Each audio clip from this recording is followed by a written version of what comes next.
Welcome to the Artist Loft, the talk show for all artists.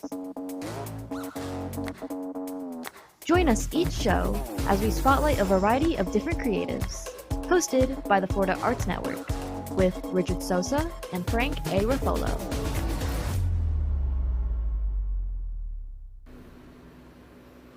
And we're back. We're back, whether you want us or not. Here we are. Wow. Okay. No, of course they want us. If they didn't want us, they wouldn't tune in and watch, right? That's true. Yeah, that's what I tell myself. That's how I get to sleep at night, you know. But thanks for joining us again on another edition of the Artist Loft, which is an arm of Florida Arts Network. Yeah, we are always looking for sponsors. We're looking for advertisers. We use this show to kind of get the word out about some of what we do, and part of what we do is we promote the arts. So that's why we have a lot of different types of artists on our show. But what we want to do through FAN is we want to bring the arts to kids. A lot of schools, and I've mentioned this before. I talk about it ad nauseum. A lot of these kids, when the schools start cutting their budgets, one of the first things to go is the arts. And so you've got a lot of really talented, creative kids out there that don't have that creative outlet. And so we want to help those kids out. Kids that might be really talented with an instrument, and maybe they can't afford a better instrument, and we want to be able to help them with that. Or kids really talented in acting that could have certain opportunities, but sometimes these things cost money. We want to be able to help them with that as well. So these are the kinds of things that we want to do with the kids. And so we like to have a lot of different guests on, and they talk about their experiences, some of the things that, some of the issues that they've had. Even us, we've had our share of issues, getting good at what we do, and it's never easy, but I know, me personally, I've had lots of help. So, and that's what we want to do. We want to provide that help. So if you have a small business, for as little as $75, you can get your name added on to our show. And you can contact us at our website, floridaartsnetwork.org, for details. There you go. There it is. And so, without any further ado, we have a wonderful guest, Alex Moreno. Yes, Spanish last name, British accent. It's like I have a tough time with that one still. As long as I've known him, I still have a tough time with it. So Alex, thanks for being on the show. Hola, buenas tardes, mis amigos. Yo soy de Inglaterra. Mi papi es cubano, so it's a long story. But I'm glad to be back. Yeah. Oh, yeah. You need to. So sorry. Buenas tardes, mis amigos. I'm glad to be back. Mi papi es cubano, mi mami es de inglés, so yo soy de Inglaterra, just to get that out the way. Yeah, I know, right? It's like, how in the world did that happen? It's a weird story. Yeah. Well, it's like my parents, my dad was from Cuba, my mom from San Salvador, and it's like, what? Those two cultures mixing? It's just it's crazy, right? So you've got Fidel Castro and MS-13. It's like I'm not going there. All right. So Alex, you do a lot of work with flow, a different flow from the flow that we've had here, although the two flows know each other. Yes, Kimberly and I are yes. good friends. They flow together. Yeah, they flow. They Yes. flow together. Actually not sure what her flow stands for. Ours is Future Leaders of the World. Yeah, it's very similar. It's Future Leaders Opening Worlds. Oh, wow. Yeah. Very Wow. similar. Yeah. And I see a presume we lawsuit have coming in here. Similar missions because we're both working with adolescents. Mm-hmm. We're both trying to use the vehicle of the arts to help educate our adolescents. Yeah. So that's good that we're both. in the Yeah, same and similar- she likes working with a lot of foreign filmmakers. She's got the Flow Film Festival is going to be coming up really soon. I know. Beginning of March. She wrote me into being one of the judges. So I know all about it. I know, and I felt so bad. She asked me to help with that, and I was like, I can't. I'm so busy. It's just, and because if I can't give 100%, you know, I'm not gonna do that to somebody. You know, somebody asked me for help, and it's like, yeah, sure, I'll do it, and then all of a sudden, oh yeah, no, I can't do this, I can't do that, I'm doing this, I'm doing that. No, I So can't. how many future leaders do you work with? So it's a 2-year project and counting. Self-funded by myself for the first 2 years. Yeah. Why? Well, you got a product to show people what you can do, so it was worth doing it in that way. And as you know, we had a premiere last April. Mm-hmm. At that premiere, we met a lovely lady, Miss Rodriguez, who introduced me to some other people. And just 3 days ago, we signed a contract. We have a 2-year grant. So Nice. Super exciting. Nice. We're doing 3 projects. So to explain the project is we take a group of students, typically an after-school program, could be during school time, but typically after school. And let's say there's 15 kids in a group. We teach a health curriculum for about 6 to 8 weeks, covering kind of like the sensitive health topics that many teachers don't want to teach. Yeah. So human trafficking, STIs, HIV, issues such as that. Then after the health curriculum, we charge each student to write a kind of slice of life story based on one of the subject matters. So maybe they have a story about kids going to get tested for HIV, or someone being diagnosed with syphilis, or someone being recruited for human trafficking, whatever the story is. I then team them up with a script writer who mentors them into writing the actual script. We give them limitations because of production viability. Mm-hmm. No submarine chases. So they write out these stories, 6 to 8 page minimum. As far as character count, it needs to be low because, again, production viability.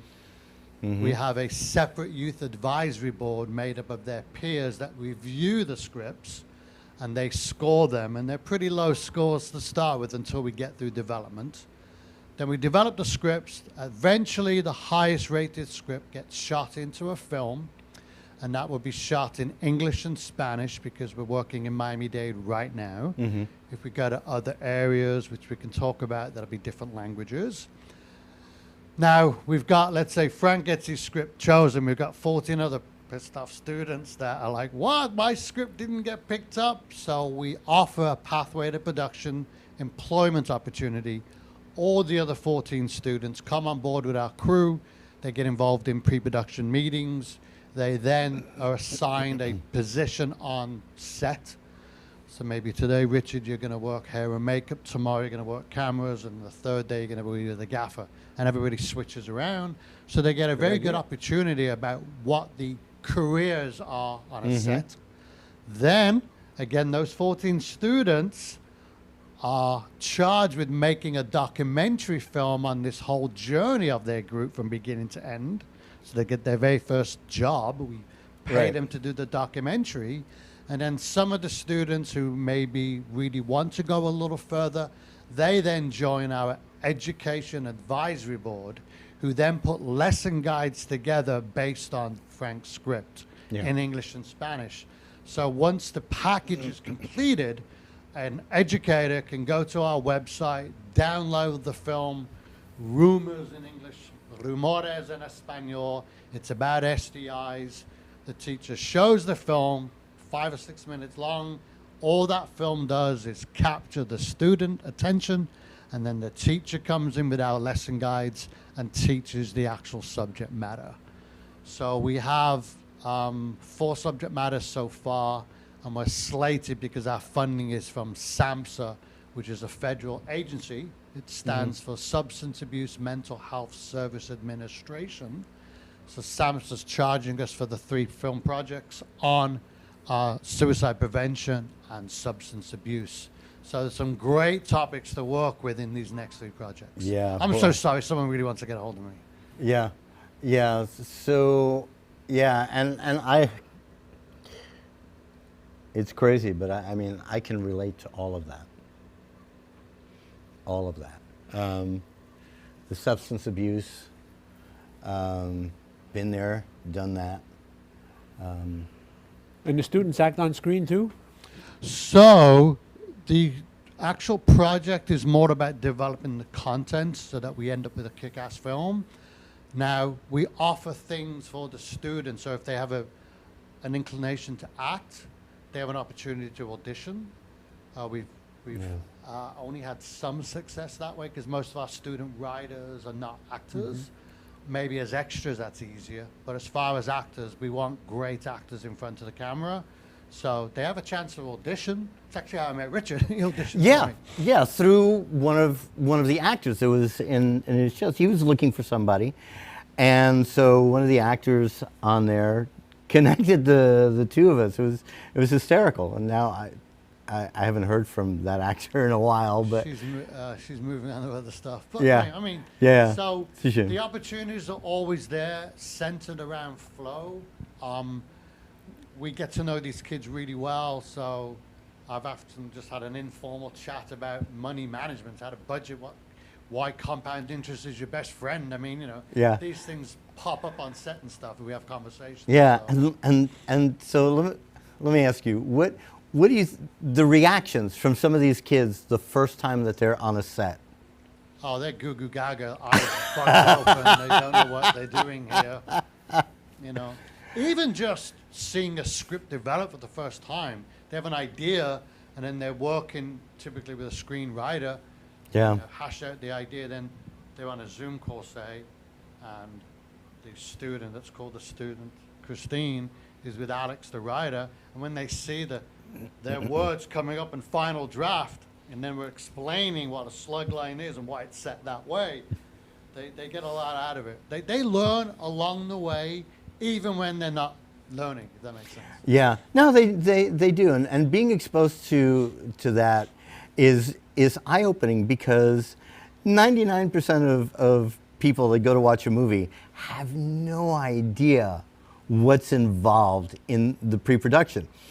I've talked to people that think that a film is shot in order. Oh, yeah, okay. Yeah, I get that a lot. And I'm like, no, it's based on location. Yeah, well, You that's know? the best way to learn. Why the students are learning. They're learning Oh, right on set. absolutely. Exactly. And then even classes such as, we really dive deep. So for instance, when we talk about subtext, it's a hard concept for any writer to grasp. Yeah. You need years of experience, but we use song lyrics. Listen to any song. Most of the time they're telling a story through subtext. Yeah. So Yeah. we do a lot of analyzing of songs. Probably our favorite is Little Red Corvette Prince. That is subtext all over, and it's so sexy. Yeah. But it's all Yeah. written in subtext. Yep. So Yeah. they get a good kick out of analyzing stuff that maybe they hadn't thought about doing. Yeah, and you never know with some of these kids, this light bulb may go on and say, wow, hey, this is the career path that I want to take. So if I may, in Flow, I've hired my first employee. Her name's Tiffany Ortiz. Tiffany was one of our very first student writers. Very She had a cool. very Good. good script that's kind of sitting in the pool that could be shot in the near future. She came for an audition. She didn't get the role of the same film that we were talking about, but she stayed in touch. She just wanted to be in touch with us. And then last year, when we started having a chat, I was letting her know that there's a possibility of funding. She was like, oh, let me know. I'd love to be involved. So, yeah, she's got a job That's- out of it. Fantastic. That really is. I can't wait till great. Fan can start hiring some people. And as you know, one of your students ended up doing a promo video for me. That was the first time on camera for her. She got paid. Yeah. So she was super excited with that. So yeah, we're always trying to give these young people opportunities. A lot of our work that we do currently is with kids who have been arrested. So either at the detention center in Miami-Dade or a diversion program. Yeah. So we've just had a site visit at the TGK boot camp where we're going through the process of getting approved to work in there. And I foresee that being my next flow group. Yeah. And in fact, we were talking about that with Kimberly Yes. on our last episode. It was Kimberly who got us in the door. Yeah. Yeah, I know she is so excited about it. I am too. It's like, because, see, my heart's with the youth. It really is. My heart's with the youth. And the juvenile detention center, some of these kids, they get caught in the system really early. Yes. And The stupid crimes. When Yeah. they tell me what they got arrested for, I'm like, really? yeah, it's crazy because they have no guidance. They get out, they're kind of on their own. They hang out at the basketball courts. A lot of times they're not playing basketball, and you know that no good is going to come from that. Yeah, they only do what they know what to do. Yeah. They Yeah. only do what they know how to do. So Yeah. they're back in again. Because people tend to go to the familiar. Yeah, and Right. it's a pity that amazing programs like Midnight Basketball have been defunded. Yeah. That was an amazing program. Research showed on how that was so positive for kids who were involved in it. Even kids going to just watch it and not play. They were Yeah. off the streets, they're engaging in a sporting activity. Yeah. And that was funded through government and the police force, and most of them are being abolished. Yeah, because sports, I mean, that gives, like team sports, it's so great for kids. It really is. Not the stuff, that they're doing at home now, game. I mean, there's nothing wrong with gaming, right? But, I mean, they overdo it. They don't know how to interact with people. When I was growing up, right, you get a bunch of kids together. Hey, how about a game of stickball? Remember that? Yeah. And you yell out car. Yeah. Nobody does that anymore. Yeah. Well, the worst part is that you've got that same concept going on with dating and meeting other people, and the hookup culture is prevalent because they don't know how to communicate. They don't know how to court. They don't know how to go dating. They just know about getting together. Yeah, it's ridiculous. I remember when I have 3 kids. I have twin boys and a girl, and my daughter and I used to go on daddy-daughter dates when she was growing up, and it was like, see these things, put them away. And that's how I've seen entire families. Yeah. Sitting around a table, Talking to everybody on their phone, sometimes They're texting each other. It's like, what So sad. in the world is But I going relate. I The only think- time I got to talk to my daughter is teaching her to drive, phone in the console at school while we're talking on? driving. Oh I think no! maybe we need to take a quick break, Yes, we do. We need to take and then we'll be back real soon. Yep. With Alex and Flo. Yep. Ever needed a good read? Maybe a book to keep your mind off things. Frank A. Ruffolo is an internationally known author and accomplished screenwriter. He's written many successful novels with amazing stories. Fiction adventures like The Lady of the Harbor, The Trihedral of Chaos, Gabriel's Chalice, 10048, and many more. For more information, visit www.frankaruffolo.com, or you can find Frank Ruffolo on Amazon.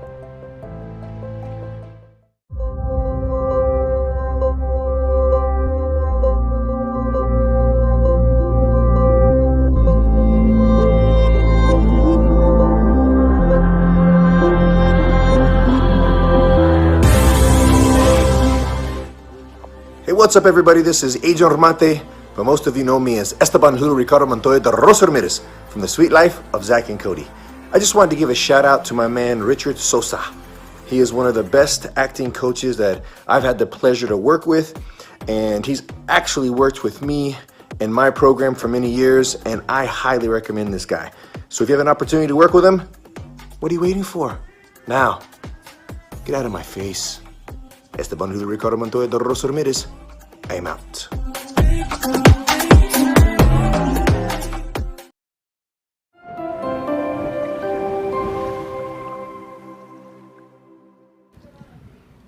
Hey, we're back. Yeah, that was my buddy Adrian. Zach and Cody. Yeah. Sweet Life of Zach and Cody. It was so nice that he did that for me. But getting back to announcements to flow. come. The what? There's some big announcements to come. Yes. Yeah, there are. So I think one of the things about South Florida that we tend to forget is there is a lot of talent down here. It's just having the opportunities.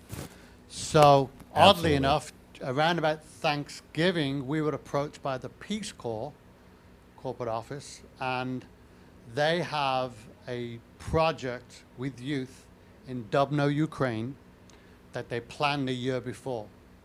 So they approached us about planning in 2024 to do Flow with them in 2025. So we've had 2 meetings since, and we are going to be signing paperwork, contracts, etc. So that's super exciting to set up that project. And we have a production company. Yeah, we have a production company in we have a link to a Ukraine. production company that's from Ukraine. I would need Yeah. their contact information. We Yeah. have to start doing that, is Yeah. gathering people around us to, work the project. It All won't right. be for a year, but we need to start chatting with people. Yeah, absolutely. No, That's- we'll, Give it to Alex. yeah, we'll Awesome. set something up. We'll set That'd up be like we'll set up a Zoom meeting And then introduce we also everybody. have Yeah. a friend of mine who's in the Canary Islands, the island of Tenerife, who her daughter is in our Flow project. She's one of our youth advisory board members that critique the scripts. So they want to do even more work. So they've set up with me to start writing to educators there to get the interest going. So we'll probably have a think tank in February or March about the Tenerife project. Yeah. And then we have a gentleman who's I a have a note on that on my superintendent calendar. of a school district in and around Fresno, but I forgot the name. It's not Fresno, but it's very close to Fresno. Maybe Central County. I'm thinking, but I could be wrong. And then we've had, I have 2 producers who are in Canada in the GTA, and they come down to do work with me here. They're very helpful. Actually, one of the girls has a home here in Boca. And they've said, come on, it's been 2 years now, come up to Canada. So I'm going there in April to set up a Flow project in Canada. We'll probably start again in 2025. Very nice. Very good. Very So nice. we are expanding. We're always looking for partners in and around South Florida. I mean, I only mention Miami-Dade because that's where our current funding is. Yeah. So if somebody says, here's funding to go work up in, Stewart, Orlando, well, we'll go there. Yeah. So right now it's a case of we're looking for the funding as to where we expand to. And I gotta say, Alex, Frank and I really appreciate the way you support us. We need that. We really do. We need that because we can't do it alone. So when we find partners like you to help us, oh my gosh, it's Amazing. Very amazing. it's like a godsend. It really is. And I'm excited about some of these projects. I know that we're going to be involved. We're going to be working together with them. I have the note already on my calendar for the Tenerife. That one. I can't even remember. And he's not helping me out. He's just sitting there to let me struggle. My mind's going, a mile an hour. So the other thing that we are working on, and somebody said to me, why didn't you do that first? And I'm like, yeah, maybe we should have. And that is how we're distributing and marketing the films, i.e. into school districts. Florida has way too many restrictions right now. Yeah, So we're probably going to have more luck getting our films into schools that are not in Florida than we will in Florida. So that's going to be an interesting pathway to see. Yeah. Because again, our subject matter pushes the envelope. We're not, if I can mention the name, we're not Dharma Studios.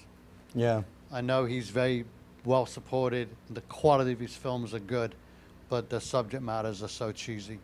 We can't do cheesy, Yeah. geeky films to be shown in a school. The kids will just not relate. Yeah, and I think part of the reason for that is that there's not enough money allocated to making good quality films for the schools because those films are not generating income. Yes. Yes, that's why we've gone the grant route rather than make a film, sell it to a school district. It's not going to work. And their They have films no are money. not cheesy. No, They they're are not. great films. Thank Yeah. you. So Yeah. that's why we've gone the grant route and using a fiscal agent such as Florida Arts Network, big plug. And then we apply for grants. And then some of the funders are a little more lax on, how you get the product done. Yeah. Of course, at the very end, they want to see the lesson guides, the films. Our EAB is made up of principals and doctors. So Yeah. everything is researched and triple checked before we get into a lesson guide. Yeah. No, what you're doing is absolutely amazing. Thanks. It really is. And it's great that we're partnered because it falls in line with our goals with working with kids. We want to help them. We want to help them as much as we can in any way that we can. Yeah. And I think what's happening now is because there's more crossover curriculum, for instance, I go to, let's say, the Department of Juvenile Justice. I don't ask them for funds to do a film. I'm asking them to do funds as a pathway to employment of kids who are being arrested. Yes. Now, how do we get to making the career path is utilizing the film. Yeah. Yeah. So we all win. We all get what we want. So that's where we're having to be more creative in. We're not really selling like a film. We're not doing a film Yeah. project. It's more an educational project. And Yeah. the vehicle is the arts. Yeah, and since you're going to be doing that, right? If there are kids that, for example, not much of an interest in film per se, but you want to continue working with them, we have artists on board that would be willing to help work with some of these kids. Visual arts, yeah. Yeah, visual arts, music. So we have all the stuff that we can kind of help. Is there a phone number at the bottom of your screen for people to reach out to you? Because I'm actually looking for three musicians, because we always want to go with original songs for our films. Yeah. So that's something that, you go, they can contact on the website. Yeah, there. they can contact us on the FloridaArtsNetwork.org. website or FloridaArtsNetwork@gmail.com. Okay. That's the other thing that they can do. But yeah, they can contact us. There's a contact us tab on the website, so they can always reach out that way. Yeah, we do have a little money to pay. I mean, I don't believe in a free lunch, so obviously if we work with an up-and-coming musician, it's not much money, but you know what? You're getting your song out there, you're getting known, and as you know, we have some very famous people to back us up, so Yeah. you never know. Yeah, I know it. But that's what it all boils down to, right? Yep. All boils down to the Benjamins. Right. You can also check with Amp Media. The people here from Amp Media, they got contacts with some up-and-coming musicians and Great. writers. They can help you too. Yeah, and some well-established. And well-established ones too. Some very well-established musicians. There's always a way, right? But that way is not always clear. Yeah. You kind of have to muddle. You have to kind of muddle your way through sometimes, But just We got to wrap it up. Yep. Oh my gosh, I can't believe this. Oh, it felt like Carol Burnett. We're getting the red light? Yeah, yeah. Yeah. No, I can't. I can't believe it. It yeah. went so fast. It always goes so quickly. It's like we've been doing this show since July of last year, and still, come to the end of the show, we're like, wait, what? I don't have a paper. I wanted to give a plug to our Instagram account, but Oh, well, Go ahead. What is it? Go ahead. What is it? so 'Cause it's this is all- flow_helpin. So it's FLOW_HELPIN. Yep. There you go. And there's Leo right there saying, "Yeah, Yep. you're the man." Yeah, one of our earlier flow actors. Yeah. Didn't did you an give okay him job. his start? He did an okay job. Basketball Diaries, I think it was. Yeah. Good book. All right. Well, Alex, I want to thank you again for Thank being you for on having the me. show. Pleasure. Glad Very We good, definitely Alex. need to do this again. Yep. Cheers. Yeah. Bring you on again. Yep. All right. All right. So, quick announcement. Last episode, when Kimberly Douglas was here, we had a commercial about Sisters of Vengeance, that there was going to be some filming of a rally and stuff for the 28th. Well, because of things happening with the city, it is now going to be February 11th. So if anybody is interested in taking part in this, it's all going to be filmed. Go to sistersofvengeance.com and you can contact them there, or you can contact Florida Arts Network. All right. Anything you want to add before we go? Or? No, got nothing. I've got a new book coming out. It's on Amazon, and I will be debuting the book as soon as I get my copies. It's called Samuel of Sarah, but it's coming out. All right. All right. Well, guys, I guess it's time to wrap it up. Time to wrap it up and say yeah. goodnight. So good night. Have a great week. We'll see you next time. Yep, take care. Thank you for watching The Artist Loft. Make sure to tune in next time for another great show. A show that was produced by Ant Media Productions and hosted by the Florida Arts Network with your hosts Richard Sosa and Frank A. Ruffolo.